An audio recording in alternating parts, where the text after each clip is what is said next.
קלינאות תקשורת. מה זה בכלל? קלינאות תקשורת הוא מקצוע פרה-רפואי העוסק באבחון וטיפול בלקויות שונות במעגלי התקשורת. המודל המשולב, שפה ושמיעה. נתחיל בלהרים לנו. ישראל נחשבת למעצמה בעולם בזכות המודל המשולב. ברוב המדינות בעולם, אודיולוגיה, מדעי השמיעה וקלינאות תקשורת הם מקצועות נפרדים, אך בישראל משום ששני התחומים כרוכים זה בזה שולבו למקצוע אחד.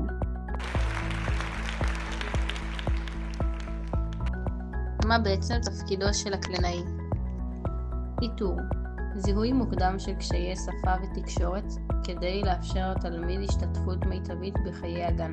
אבחון והערכה, הקלינאי צריך לאבחן מה הקושי של הילד, מה הוא נובע כדי להתאים את הטיפול המיטבי. טיפול, ההתערבות ישירה לקידום יכולות הילד.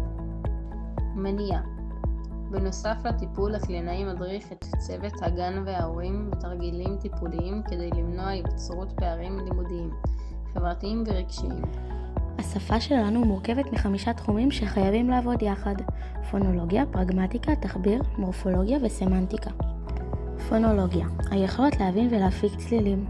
דוגמה לקושי, ילד שמבקש מהגננת, את יכולה להביא לי קיר במקום גיר? מורפולוגיה, המבנה הדקדוקי של המילה. דוגמה לקושי, ילד שאומר, אני עומד על הרגלים שלי במקום הרגליים.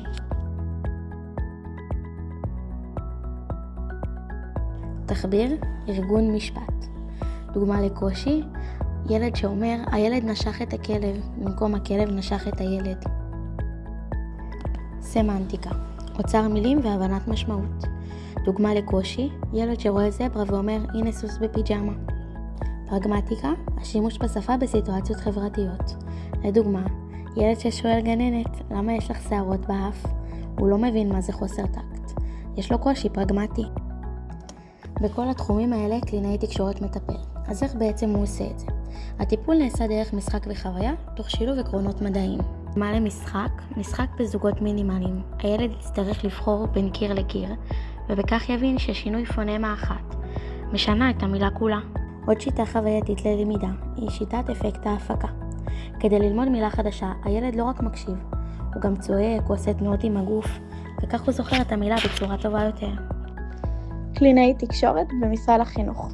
הקלינאי הוא חלק מהצוות. כמו שאמרנו כבר, הקלינאי מדריך את הגננת ואת ההורים איך לתרגל בבית. כמו בכל דבר, בעבודה במשרד החינוך יש יתרונות וחסרונות. יתרונות, שיתוף פעולה.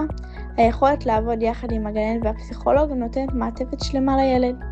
ראייה הוליסטית, רואים את הילד בסביבה הטבעית שלו ולא רק בחדר סטרילי. החסרונות והקשיים, הפער הטיפולי הרצוי הוא 2-3 טיפולים בשבוע. המצוי הוא בדרך כלל פעם אחת בלבד. קושי בסביבת העבודה, חסרים חדרי טיפולים מתאימים וציוד ייעודי לעבודת הקלינאים. וזה ככה על רגל אחת. תודה שצפיתם. שלומית, רוני, אורל ועדי. תודות לקדוש ברוך הוא שהביאנו, למשה הקלינאי על הרעיון המרתק ולמאמרים מהסילבוס.